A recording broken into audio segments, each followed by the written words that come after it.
The atmosphere inside the hearing room was thick with a suffocating, almost electric tension as Donald Trump sat directly across the polished wood of the table from Barack Obama, staring down his predecessor to methodically read three specific names. These were not arbitrary political operatives, but three individuals straight from his own presidential campaign whose entire lives and reputations had been systematically dismantled and destroyed by a sprawling investigation. It was a probe that Obama's Federal Bureau of Investigation had initiated using evidentiary foundations that the agency's own leadership knew to be entirely false. Adding to the unprecedented gravity of this confrontation, Trump read aloud from a single, highly sensitive document originating directly from inside the Oval Office, a piece of classified material that was fundamentally never supposed to see the light of day or leave the secure confines of that building. For the very first time in his meticulously curated public life, Barack Obama found himself completely cornered, entirely unable to deploy his legendary rhetorical skills to weave these three ruined names into one of his soaring trademark speeches about the grand arc of history or the inherent nobility of the rule of law. Instead, Obama sat frozen, his impeccably tailored suit jacket securely buttoned, his hands resting defensively on the table surface at perfectly equal distances from the black microphone stationed in front of him. When Obama finally spoke, his voice, that famously resonant instrument that had triumphantly echoed across the massive crowds in Grant Park on election night, that had somberly eulogized the slain innocent children in Newtown, and that had powerfully sung Amazing Grace in the grieving sanctuary of Charleston Church, still carried the particular calculated depth it routinely adopted when he was preparing to lecture a room and make it remember its solemn obligations to democratic institutions. Yet, underneath that familiar, polished cadence, there was something undeniably harder and more brittle today, a sharp, defensive edge that resided just beneath the surface of his tone, operating much in the same way that unyielding steel rebar lives hidden beneath smooth, polished marble. He adamantly declared that the FBI is not and has never been a political tool to be wielded by the executive branch. He insisted with rigid, formal phrasing that the Bureau had never operated under any sitting president as a weaponized entity aimed deliberately at domestic political opponents.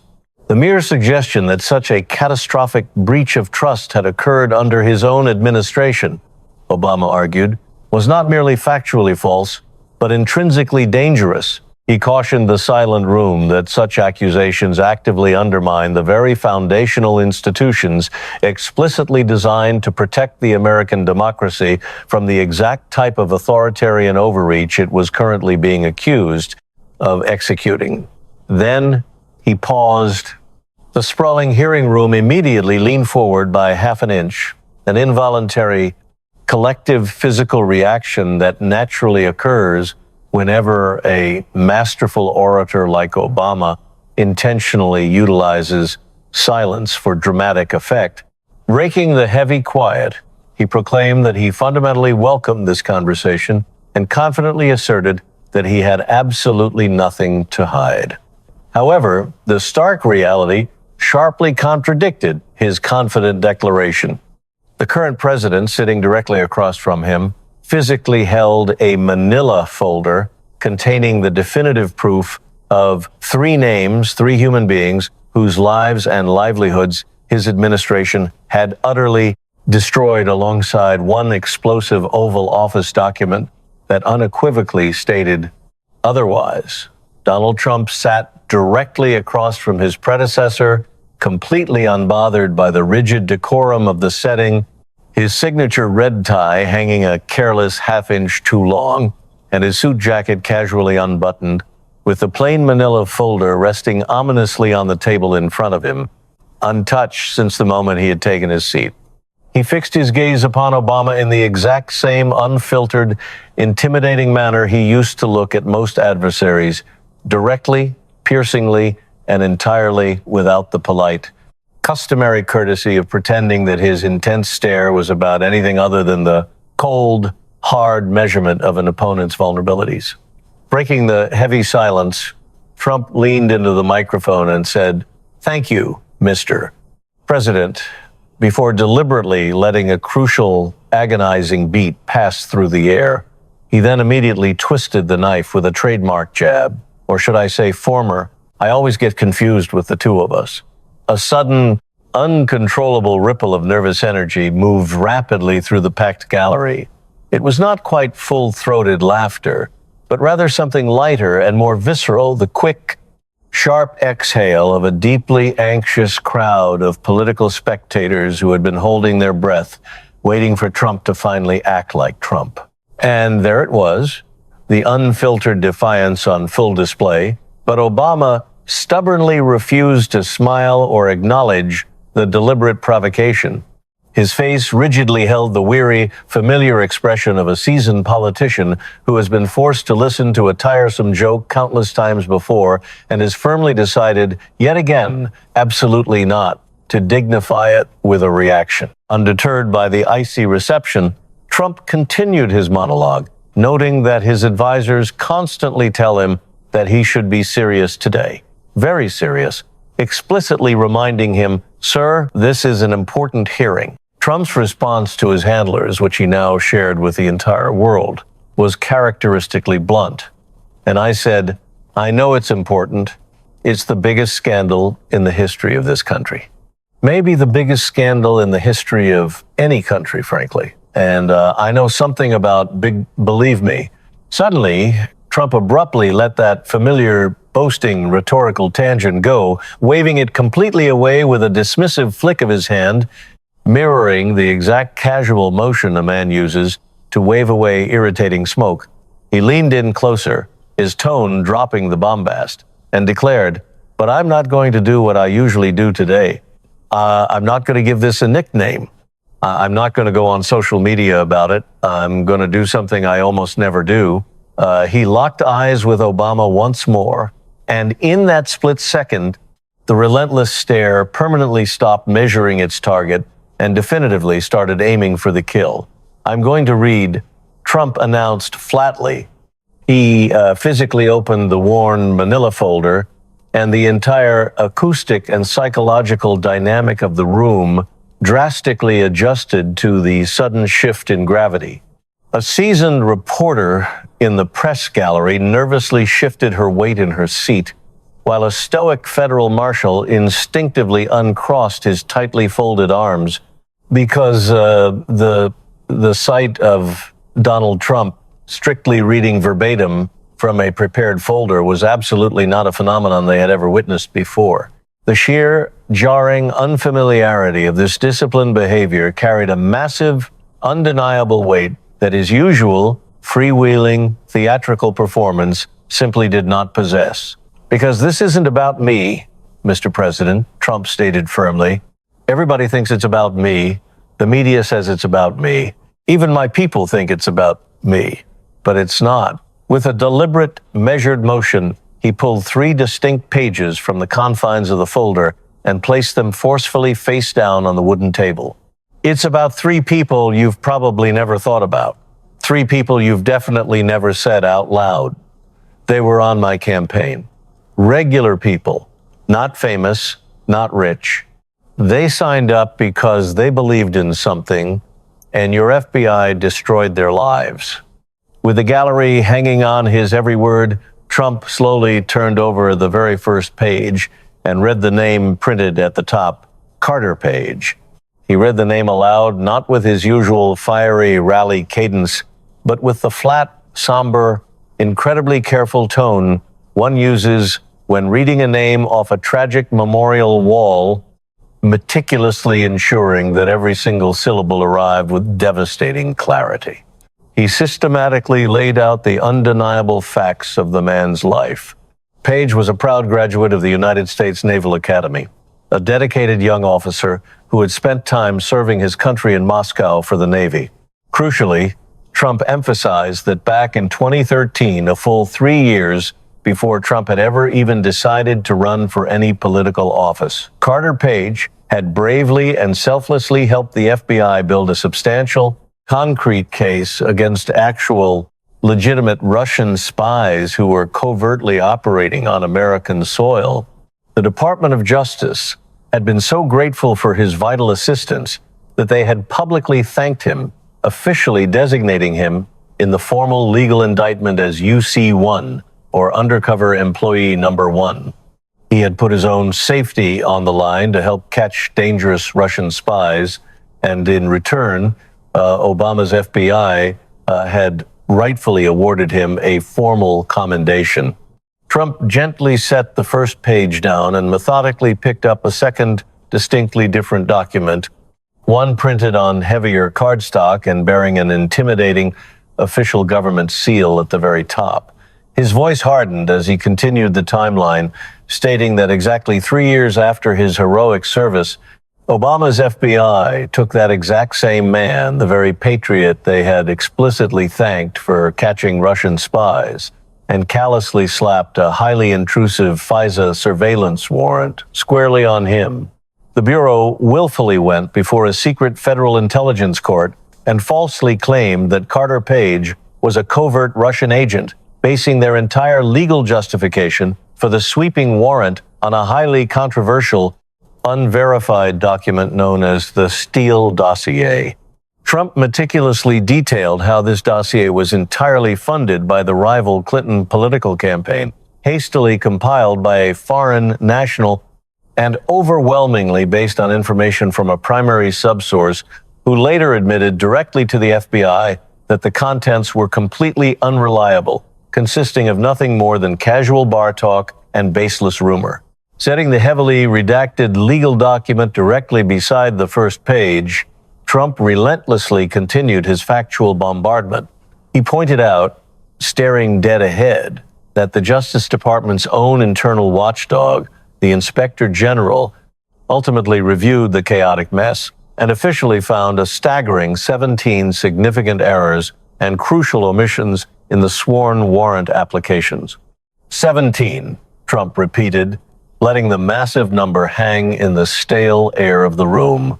Furthermore, he revealed that their own FBI lawyer, a man named Kevin Kleinsmith, eventually had to plead guilty to federal charges for deliberately altering vital exculpatory evidence directly within the FISA application itself.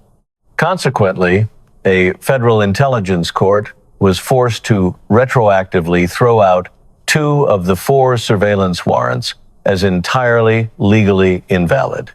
Trump slowly looked up from the papers, his eyes locking onto Obama's. Carter Page helped the FBI catch Russian spies, and the FBI thanked him. And then they used a fake dossier to get a warrant to spy on him because he was on my campaign. He paused again, but this pause was fundamentally different in its DNA from an Obama pause. It was utterly devoid of calculation, lacking any inherent musicality or rhetorical polish.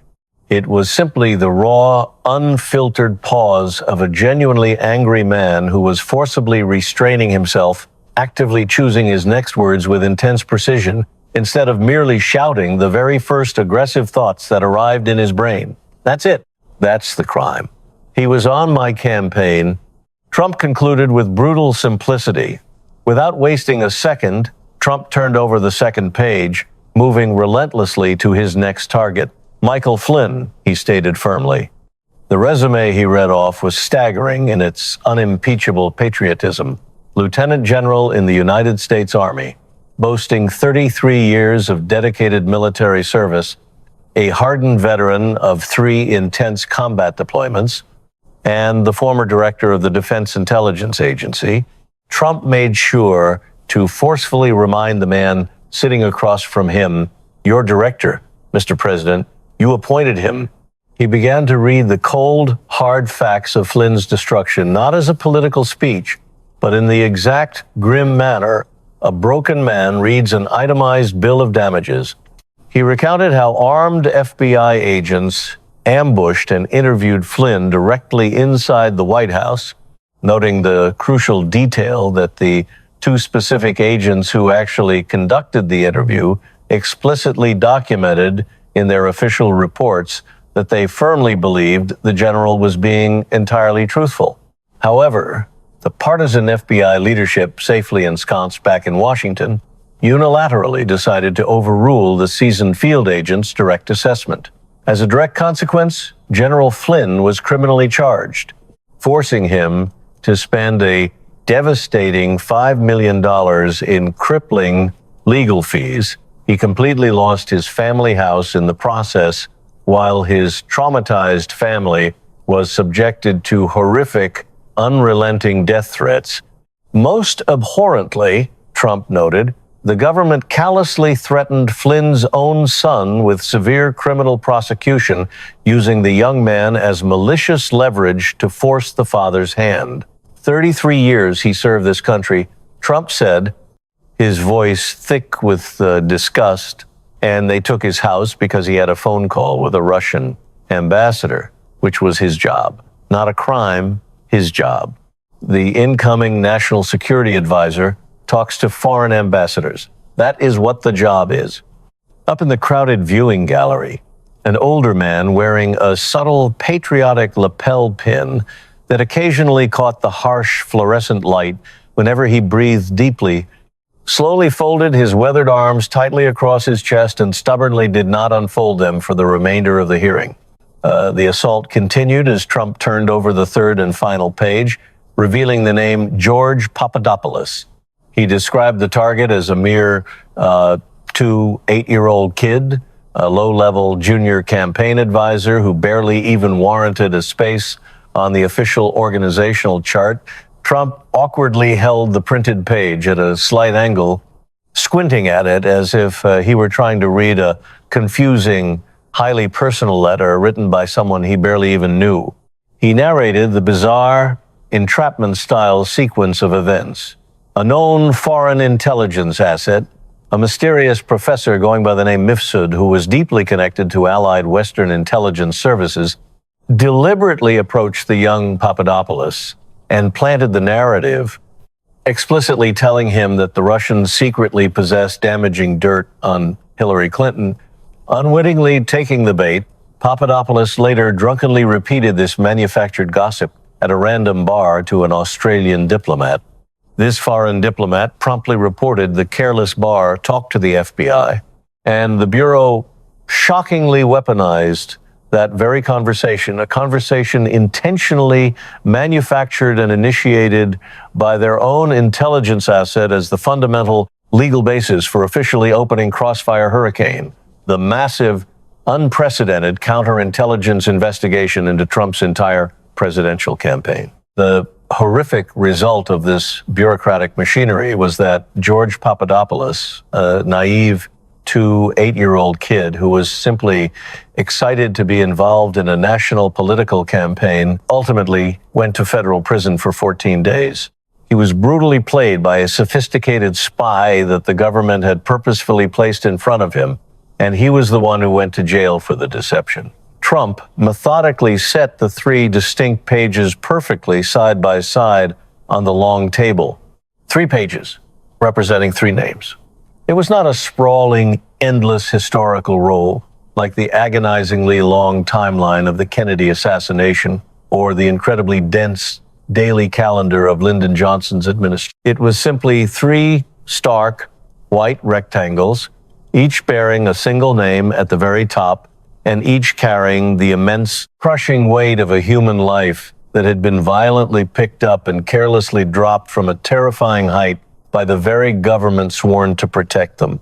These aren't files, Mr. President Trump declared, staring dead ahead.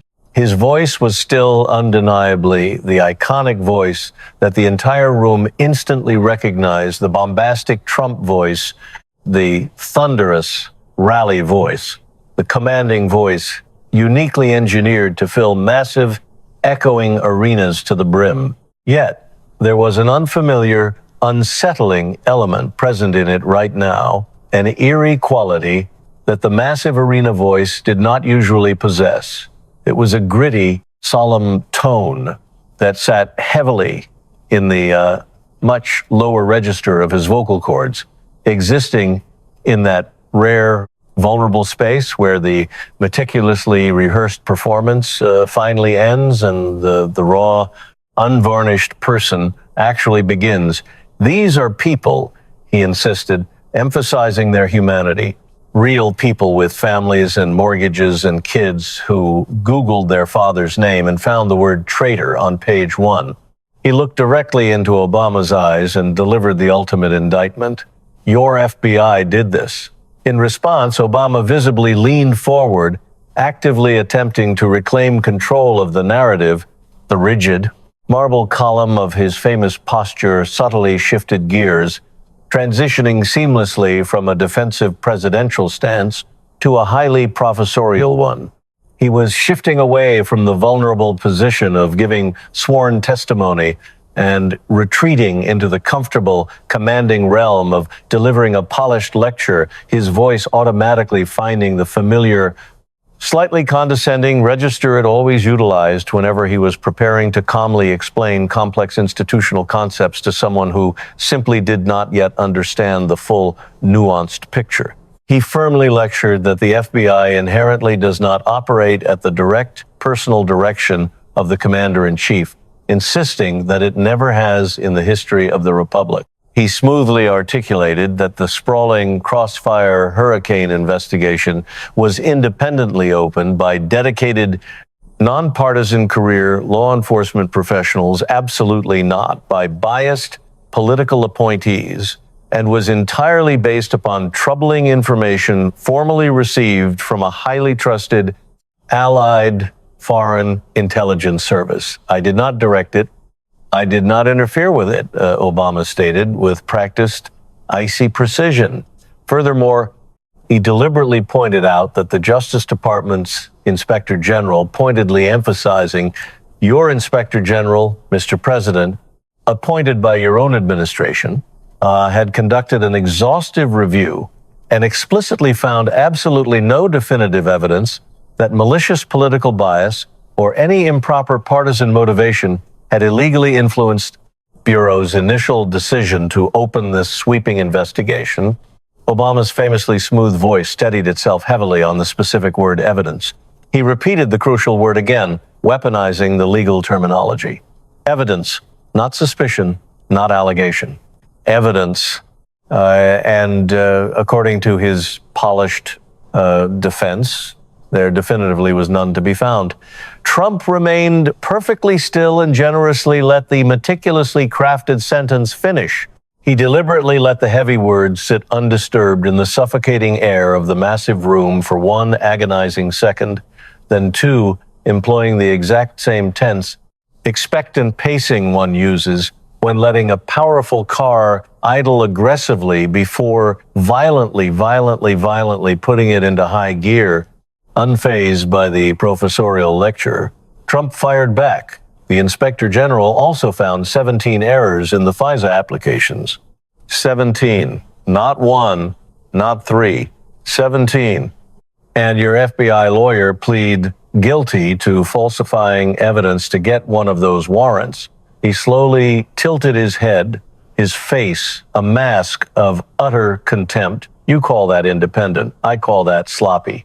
He paused before adding the devastating caveat. At best, down in the second row of the crowded press gallery, an eager reporter frantically scribbled something fast into her notebook and heavily circled it multiple times.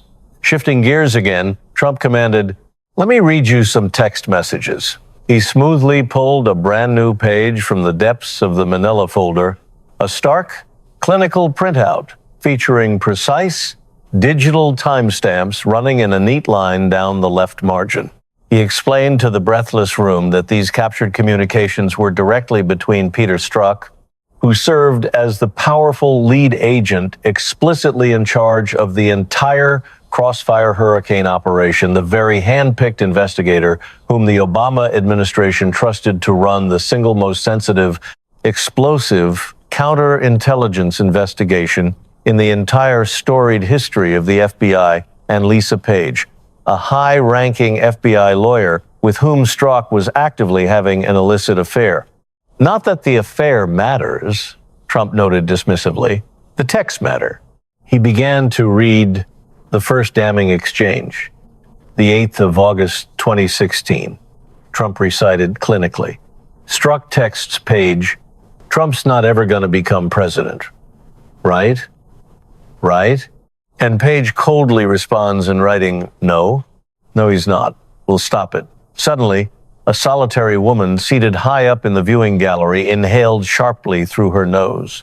It was a single, piercingly short intake of air, the incredibly visceral, unmistakable sound of a human being instantly absorbing the horrifying reality of something they intuitively already knew to be true, but had profoundly never actually heard read aloud in a formal, solemn room commanded by a judge's gavel.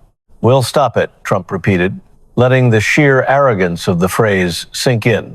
That's your lead investigator, Mr. President, the man running the investigation into my campaign, texting his girlfriend that he'll stop me from becoming president, and he's still running the investigation. He immediately moved to the second text, maintaining his methodical rhythm, the 5th of August, 2016. Page texts struck. The White House is running this. He then read the third and most explosive message, the 2nd of September, 2016. Page texts struck.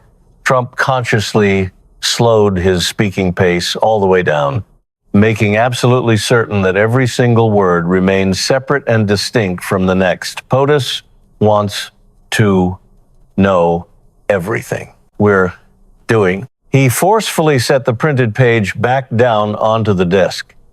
POTUS, Trump said, his eyes burning into the man sitting across from him. That's you, not the FBI director, not the Attorney General.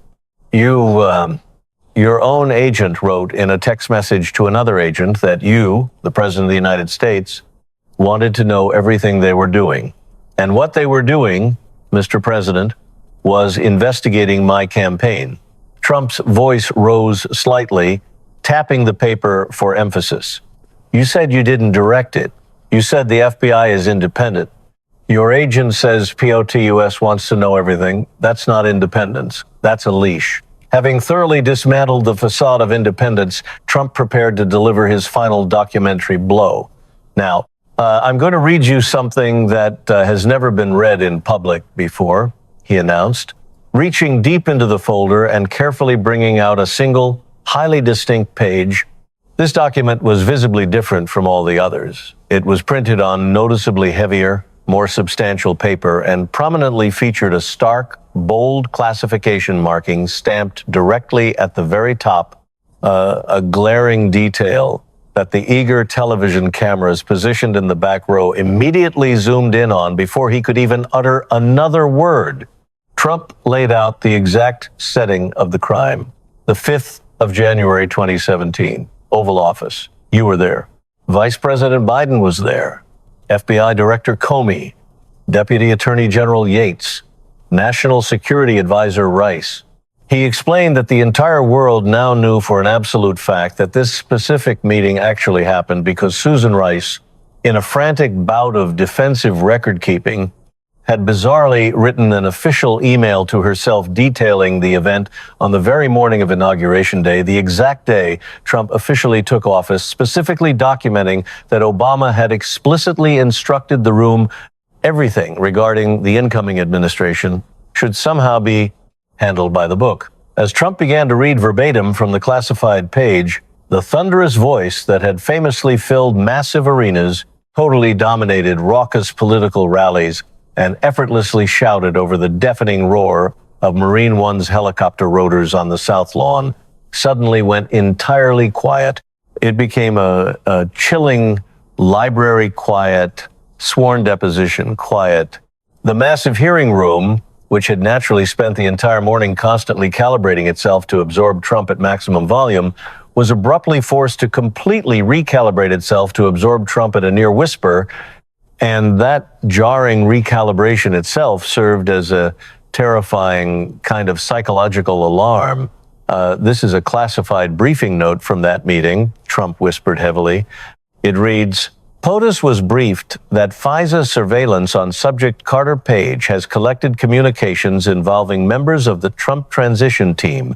POTUS directed that all collected material be preserved and shared under existing classification protocols. POTUS emphasized that this should be done by the book. He slowly and deliberately set the classified page back down on the desk. By the book, he repeated mockingly, that's what you said. Susan Rice put it in writing on the last day of your presidency. And here it is again in a briefing note from inside the Oval Office. He locked his unyielding gaze onto Obama's face.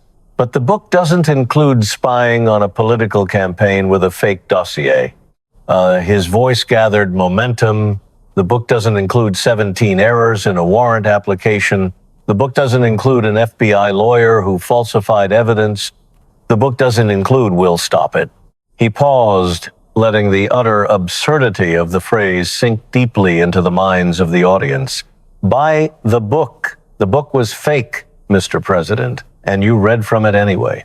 Slowly, as if he had just miraculously remembered one final minor detail, Trump turned his head completely away from his opponent and looked toward the packed gallery. "I'd like to do one more thing, if the chairman will allow it," he requested formally. He purposefully directed his gaze deep into the third row of the elevated gallery, consciously bypassing the eager press corps and totally ignoring the rows of anxious political staffers, aiming his focus solely at a specific man sitting entirely alone in a dark suit, his hands meekly folded together on his lap. "Carter, stand up," Trump commanded. The lone man stood up. He was entirely average in stature, of medium height, with visible streaks of premature gray showing at his temples. He wore a somber, dark suit without a necktie, and his face heavily carried the distinct, haunting blankness uniquely characteristic of a person who has spent years being viciously described on national television by countless people who have never actually met him. He had been relentlessly described as a dangerous spy, a traitor to his country, and a covert foreign agent in hundreds of glaring chyrons, explosive newspaper headlines, and endless cable news panel discussions that ran continuously for 3 agonizing years, all while he was forced to sit entirely alone in a small apartment, helplessly watching total strangers aggressively dismantle his entire reputation on glowing screens that he simply could not bring himself to turn off. He awkwardly stood there with his hands hanging limply at his sides, and he stubbornly did not speak a single word. And as the entire silent room finally turned around and truly looked at him, what they collectively saw was absolutely not a sophisticated international spy. What they saw was merely a broken man in a suit who looked profoundly, existentially tired in a deeply hollow way that definitively had nothing to do with a simple lack of sleep. 30 feet, that was the exact physical distance currently separating Carter Page and Barack Obama. It was 30 feet, comprised of a heavy hearing room table, sensitive microphones, thick carpet, and a sturdy gallery railing. But it was also a massive, unbridgeable distance that was ultimately not measured in mere feet, but in painful, stolen years. 8 years. 8 long years since the fraudulent warrant had been secretly approved. 8 years since the horrific word traitor had first maliciously appeared right next to his name. 8 grueling years of absolute, deafening silence from the very administration that had so carelessly put him in that living hell. That's him, Trump declared, that helped the FBI catch actual Russian spies, real ones, not made-up ones. And you put a warrant on him based on a dossier that your own agent source told the FBI was unreliable bar talk. And you let that warrant sit on him for a year while every news network in the country called him a traitor. Faced with the undeniable physical presence of his victim, Obama's eyes darted frantically, desperately trying to find a safe harbor. They quickly went down to the table, locking fiercely onto the physical piece of paper that had Carter Page's name printed on it.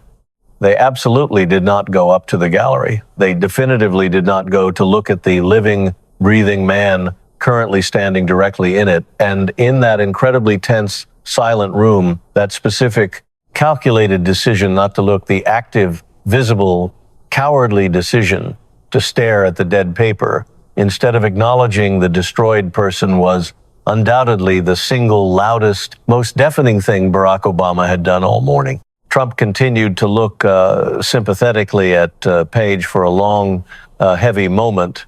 Then he spoke, very quietly, utilizing a uniquely gentle voice that absolutely did not belong in a massive arena or on a brightly lit debate stage or confidently standing in front of a bank of television cameras. It was a deeply intimate voice that truly belonged only in a small, secure room containing just two people and a firmly closed door. "Sit down, Carter. You've stood long enough," Trump said softly. Page finally sat back down.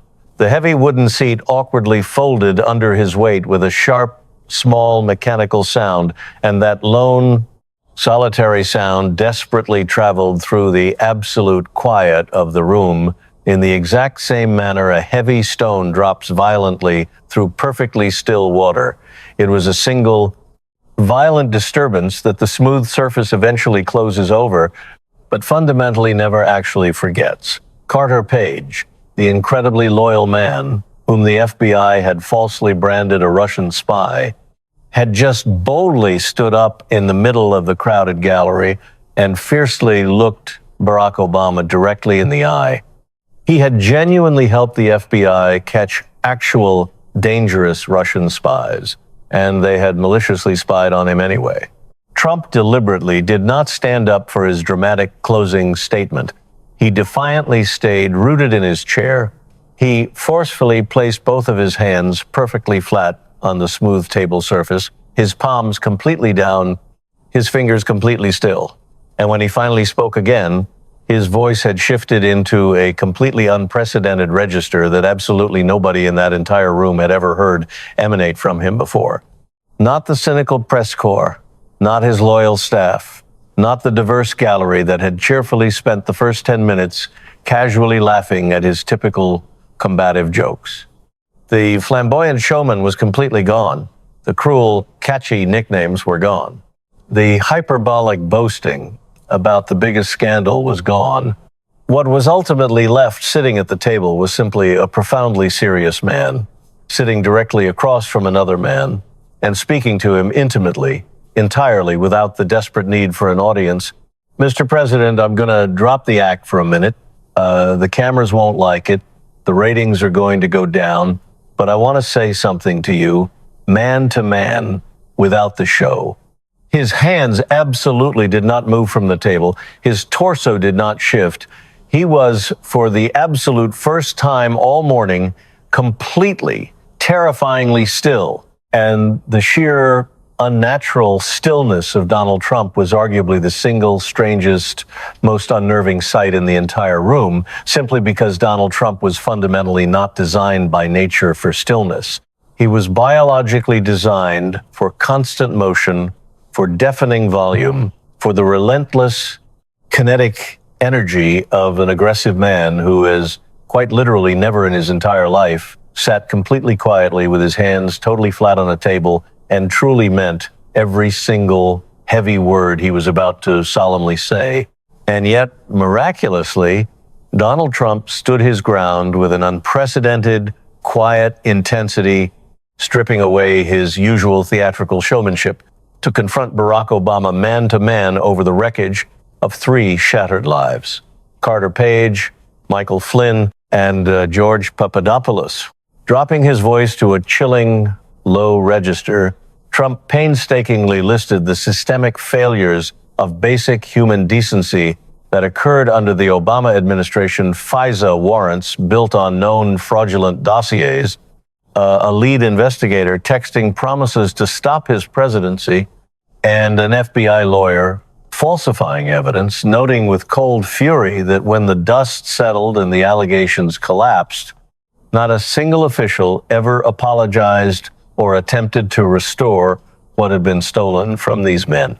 As the heavy silence in the hearing room deepened, punctuated only by the awkward hum of fluorescent lights and the tense, visible fidgeting of a paralyzed former president who couldn't even bring his trembling hands to adjust his tie twice without betraying his panic, Trump delivered a brutal ultimatum: say their names. But Obama, the most celebrated orator of his generation, found his legendary eloquence entirely empty.